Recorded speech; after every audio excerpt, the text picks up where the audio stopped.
출애굽기 22장 16절에서 31절까지 한 절씩 교독하겠습니다.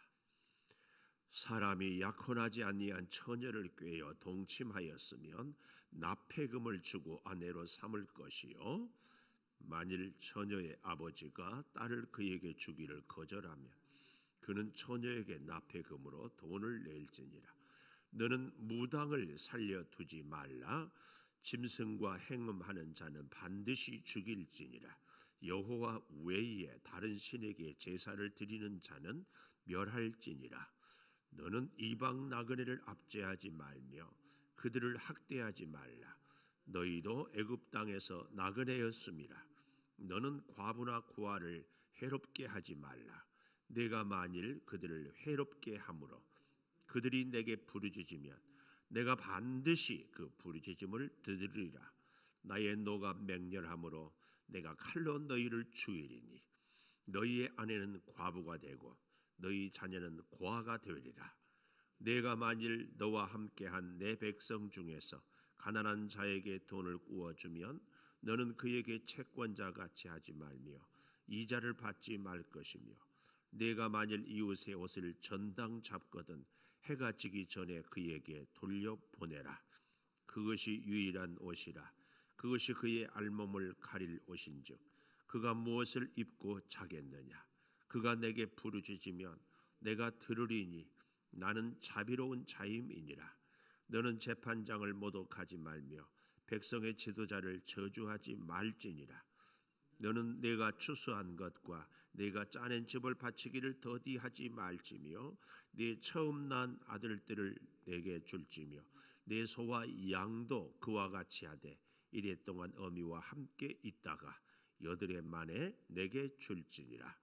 너희는 내게 거룩한 사람이 될지니 들에서 짐승에게 찢긴 동물의 고기를 먹지 말고 그것을 개에게 던질지니라. 아멘. 오늘 또 새벽을 깨우는 송아, 너는 참 대견하다 대견하다. 엄지척 변함없이 새벽 제단을 지키는 집사님, 참 훌륭하십니다. 훌륭하십니다. 훌륭하십니다. 이 모든 것이 주님의 은혜입니다. 아멘 아멘. 지금 우리가 계속해서 이 십계명을 이제 보고 있는데,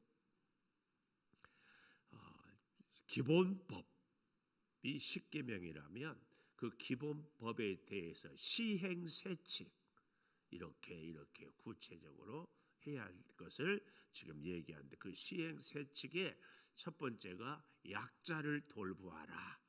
약한 자. 21장이라면 우리가 지금 보고 있는 이 22장은 관계에 있어서 배상을 어제 저녁에 얘기했고, 오늘은 그 배상에 대한 얘기요. 특별히 이방 나그네 고와 과부들의 관계. 근데 오늘 저는 제목을 31절에 너희는 내게 거룩한 사람이 되라. 오늘 제목 거룩한 사람. 거룩한 사람은 누구냐?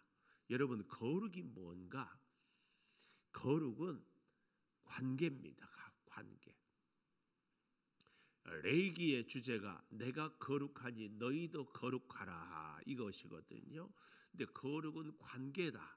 이 무슨 얘기냐면, 내가 거룩하니, 이 말은 나는 너만 사랑하니까 너도 나만 사랑해라 이 얘기입니다. 하나님과의 우리와의 관계에서 내가 거룩하니 나는 너를 제일로 최고로 사랑한다. 그러니까 너도 나만, 우상을 사랑하고 세상을 사랑하지 말고 이런 게 아니라 나만 사랑해라. 왜요? 나도 너만 사랑한다. 이 얘기입니다. 그러면은 거룩한 사람, 하나님만 사랑하는 사람은 누구냐 할 때에 그 첫 번째로 나그네를, 특별히 여기 본문에 보니까 21절에 이방 나그네를 압제하지 말라. 나그네 중에서도 더 약한 사람이 이방 나그네. 나그네 자체가 원래 이방인 아닙니까? 오늘날도 우리 대한민국에 와서 살아가고 있는 나그네 중에 한 사람이 외국인 근로자라고 할 수 있지 않겠어요? 특히 모세 시대에 또 2000년 전에 예수님 시대에도 자기들이 이렇게 동네에서 무리지어 사는데 이방인이 들어오면은 다 싫어해요. 오늘날에도 우리가 이 텃세라는 것을 한다고 이런 얘기들을 하잖아요. 왜냐하면 우리끼리 살고 있는데 이방인이 들어오면 침입자예요. 내 땅을 내놓아야 되고 내가 먹을 것을 다 못 먹고 내가 놀 수 있는 공간을 다 놓을 수 없기 때문에 그렇기 때문에 싫어했어요. 그런데 하나님은 여기 이방 나그네를 압제하지 말라. 이 압제한다 이 말은 난폭하게 행동한다 이런 의미, 거듭하여 몰아낸다 이런 뜻이 있어요. 이런 뜻. 그래서요 거룩한 사람은 첫째로 나그네를 압제하지 않는 사람. 그것도 이방 나그네를 압제하지 않는 사람. 왜냐하면 23절에 보십시오. 내가 만일 그들을, 여기서 말하는 그들을 나그네, 또 22절에 과부, 고아 이들을 해롭게 하는 것, 괴롭히는 것, 천하게 하는 것, 정신적으로 육체적으로 힘들게 하는 것이 바로 해롭게 하는 것. 그러니까 나그네, 과부, 고아 이 사람들보다 더 힘든 사람들이 누구라고 했어요? 종들, 노예들. 그래서 21장에는 노예에 대해서, 오늘 여기 22장에는 고아와 과부와 나그네에 대한 이들을 해롭게 하지 말라. 23절 네가 만일 그들을 해롭게 함으로 그들이 내게 부르짖으면 내가 반드시 그 부르짖음을 들으리라. 그들의 부르짖음을 하나님이 들으셔요. 그래서 그들이 억울하다고 하소연하면 그들을 억울하게 하고 그들을 해롭게 하는 사람에 대해서 하나님이 징계하고 하나님이 심판한다. 그 말씀이에요. 그래서 우리는 이 고아와 과부와 나그네 이 약한 자들을 절대로 압제하거나 해롭게 하지 말라. 그것을 대신 받는다. 근데요, 오늘 이 본문을 묵상하고 말씀을 준비하는 가운데 여러분, 우리가 알고 있는 사람들 중에서 누가 가장 약할까? 이 생각을 문득 해봤어요. 여러분, 우리가 알고 있는 중에서 누가 가장 약할까요? 누가 가장 약해? 내 인생에 나한테 가장 약한 사람은 누구였을까?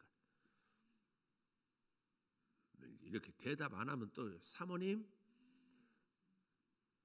인생에 누가 가장 약했을까요?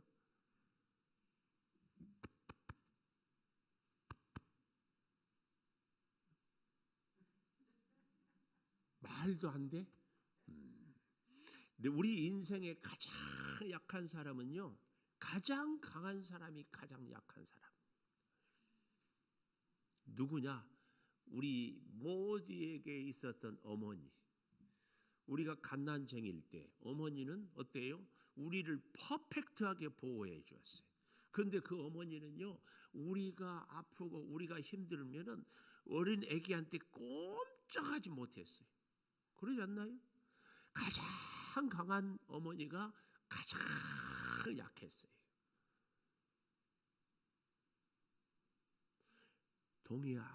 동의 안 돼요? 나는 참 이거 아침에 말씀 묵상하다가 하나님이 이 깨달음을 주니까 너무 혼자 막 뛸 듯이 기뻐. 뭔가 막 신세계를 발견한 것 같아요. 우와. 근데요, 여기서 발전을 조금 더 생각해 보십시오. 여러분, 우리가 알고 있는 하나님은 가장 강한 분이에요. 가장 전능하고 무소부지하고 모르는 것이 없어요. 그런데 그 하나님이 우리가 알고 계신 분 중에 가장 약하다는 생각해 보았어요. 하나님은 가장 약해. 우리가 주님께 기도하면 듣지 않아 주는 것이, 우리가 주님께 고집부리면 주님이 양보하지 않은 것이 없어요. 우리가 주님께 울부짖으면 들어주지 않은 것이 없어요. 하나님은 그렇게 우리에게 약하다. 가장 강한데 가장 약한 분이 우리 하나님. 사랑을 받는 사람이 강해요? 사랑을 하는 사람이 강해요? 사랑을 할 수 있는 사람이 강하잖아요. 그런데 사랑하기 때문에 가장 약해요. 상대한테 꼼짝 못해. 이 하나님에 대해서 우리가 양면성을 보는 것이 정말 중요합니다. 네, 오늘 아침에 말씀을 묵상하다가 이걸 깨달았어요. 이야, 하나님은 가장 강하지만 우리 인생에 있어서 가장 약해. 그래서 우리는요, 그 누구보다도 가장 우리 인생에 약한 하나님을 가장 우선해야 돼. 제가 우리 박성영 선교사님이 우리 교회의 보물이라는 표현을 하고, 박성영 선교사님을 돕는 우리 여러분들의 마음, 그 선교를 위해서 청국장으로, 양말로, 또 한과로, 또 두부로 막 애쓰 약한 그 선교사님, 정말 밀림을 다리를 질질 끌고 다니고 힘들게 하는 그분이 약해. 그런데 그를 도우는 우리가 또 약해. 그러니까 하나님이 도와줘. 우리 인생에 가장 약한 존재가 동시에 가장 강한 존재. 오늘 그래서요, 거룩은 관계라고 얘기하지 않았어요? 하나님은 가장 강한 분인데 가장 약해. 그래서 하나님은 오직 하나님만 사랑해 주기를 바라는 거예요. 그 말씀이 오늘 여기 18절에 무당을 살려두지 말아라. 짐승과 행음 많은 자는 반드시 죽여라. 여호와 외에 다른 신에게 제사를 드리는 자는 멸해라. 여러분 보십시오. 사람들도요, 어린 애기들이 우리가 애 키울 때 그러잖아요. 엄마가 다른 집 애를 보면 손으로 고개를 돌려. 다른 애 보지 말고 저만 보라고. 애들은 그래요. 그 아이들이 강하고 넉넉하고 여유가 있으면 다른 애들 좀 봐도 내버려 두지 않겠어요? 우리 하나님이 우리를 향하여서 우상이나 다른 신이나 그 어떤 것보다도 하나님만, 이 하나님은 가장 강한 분이지만 가장 우리 인생에 약해. 우리가 원하는 것, 우리가 신음할 때에, 우리가 필요로 할 때에 우리한테 꼼짝 못하는 분이 우리 하나님. 그런데 능치 못할 일이 없어요. 그래서 그 하나님을 우리가 가장 강한 분이면서 약한 분인 것을 같이 보고 깨닫는 것이 오늘 우리 본문을 이해하는 데 굉장히 좋아요. 왜요? 하나님은 가장 강한데 가장 약한 자와 함께 하는 거예요. 그 하나님. 그래서 마태복음 25장에도 보면은 혼인잔치의 비유가 나오고, 또 마태복음에 보면은 놀라운 하나님의 가르침이 한편에 또 다른 편에 양과 염소 비유로 굶주렸을 때, 목마를 때에, 헐벗었을 때 먹을 것을, 마실 것을, 입을 것을 주었다 할 때에 그들이 하는 대답이 보십시오. 하나님께 칭찬을 받은 자들도 우리가 언제 했습니까? 책망을 듣는 자들도 우리가 언제 대접하지 않았습니까? 할 때에 예수님이 뭐라고 그래요? 가장 약한 자들, 고아와 과부와 나그네들에게 한 것이 곧 내게 한 것이다. 이 대답이거든요. 왜요? 하나님이 그들과 함께 했기 때문에. 좀 더 정확하게 하나님이 가장 약해요. 그래서요, 우리 인생에 살아갈 때에 믿음 생활에 최우선 약한 자. 왜요? 가장 약한 분이 우리 하나님이시기 때문에. 하나님은 전능하지만 동시에 하나님 앞에서의 약한 자들의 부르짖음에 대해서, 그래서 여기 두 번 거듭 23절 내게 부르짖으면 내가 반드시 그 부르짖음을 들으리라. 27절 마지막에도 그가 내게 부르짖으면 내가 들으리니 나는 자비로운 자다. 하나님은 고아, 과부, 나그네, 종들, 이렇게 약한 자들이 부르짖으면 들으셔요. 여러분, 제가 그래서요, 예수 믿는 우리들은 제가 그런 깨달음을, 우리는 가장 강하면서도 가장 약해. 우리는 그래서 누구든지 도움을 받을 수 있지만 누구에게도 도움을 줄 수 있는 존재. 감히 저는요, 가끔 엉뚱한 생각이 들 때가 있는데, 신앙생활을 하면 곧 교회 생활인데, 교회 생활에서 상처받았다, 아주 교만한 사람입니다. 왜 우리가 교만해요? 그 전에 상처를 왜 받아요? 나를 주장하고 내 뜻을 얘기하고 내 생각을 관철하려고 하다가 안 되니까 상처받은 거 아니에요? 우리가 진짜 겸손하다면 얼마든지 내 뜻을 내려놓아야지. 내 생각을 내려놓아야지. 우리의 상처가, 우리의 아픔이 어떻게 하면 저를 도와주고 저를 섬기지 못했을까? 이래서 생긴 아픔입니까? 그렇지 않잖아요. 그런 면에서 우리는 가장 강하면서도 가장 약한 하나님의 닮은 그 삶을 우리가 산다면 우리도 또한 늘 도움을 필요로 하지만 도움을 베풀어야 될 존재인 것을 잊어서는 안 돼요. 잊어서는 안 돼요. 우리의 신앙생활이 하나님에 대해서 너무 일방적으로 하나님은 전능하시고 하나님은 능치 못하고 무소부재하시고 모든 것을 알고 계셔. 그러니까 하나님에 대해서 내가 뭔가를 할 것이 아무것도 없다. 반대로 하나님은 언제든지 나를 위해서 모든 것을 해주고 내 기도를 들어주셔야 될 뿐이다. 그래서 하나님께 늘 구하기만 하고 하나님을 위해서 내가 뭔가를 해야 된다는 생각은 조금도 없는, 우리의 이런 생각, 이 신앙이 사실은 많이 왜곡돼. 하나님의 이 양면성, 가장 강하지만 가장 약해요. 그 하나님의 마음을 헤아리고 그 하나님의 뜻을 헤아리고 이렇게 믿음 생활하는 것이 옳다.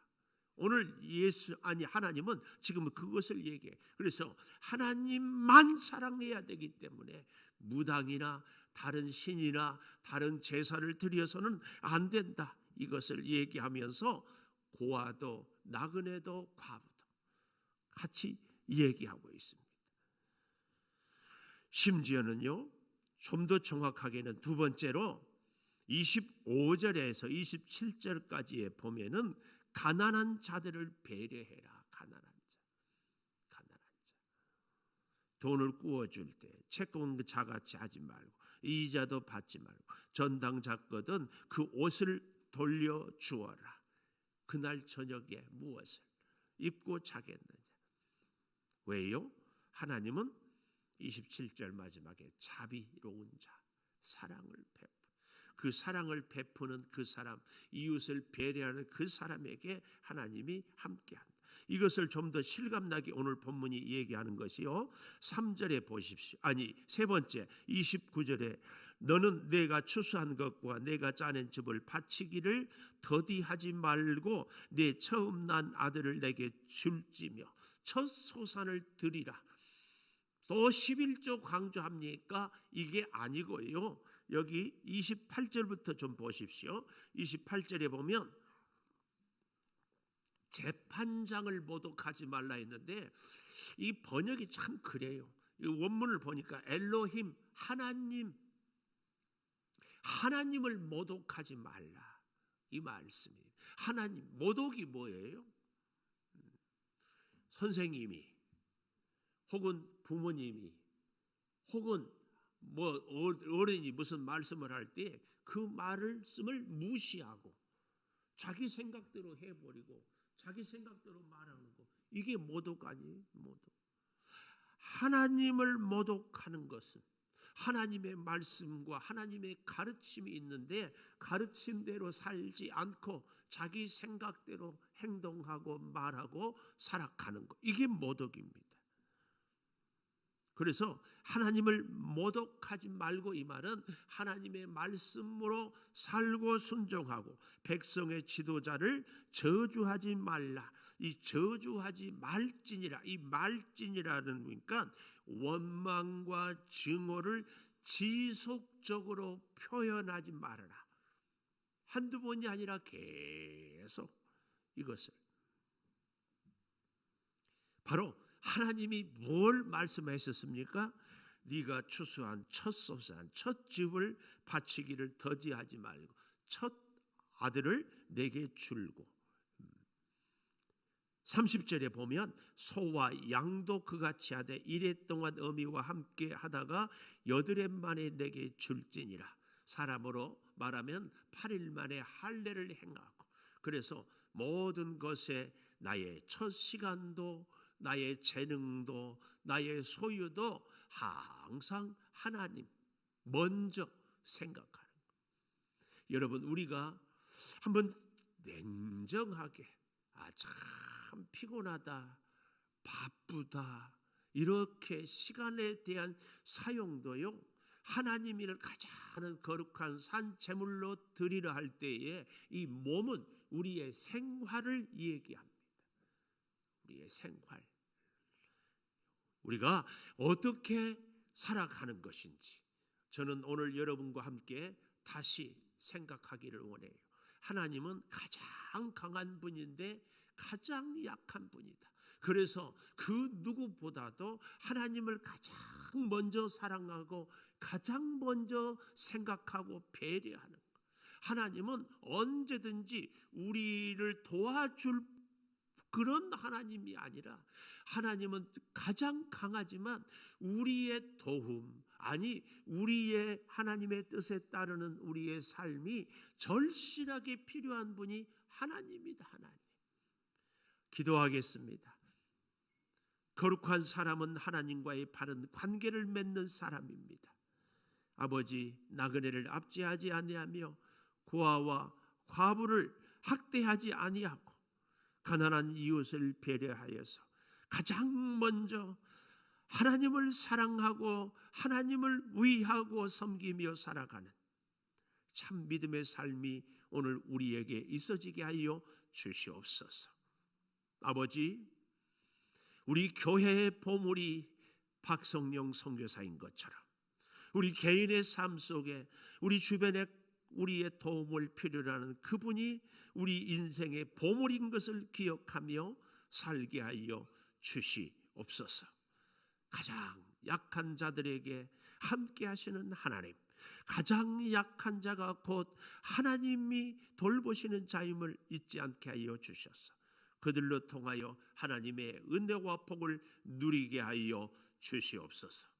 지금은 우리 주 예수 그리스도의 은혜와 아버지 하나님의 무한하신 사랑과 성령의 감동하심이 영원토록 함께 하시옵기를 간절히 축원하옵나이다.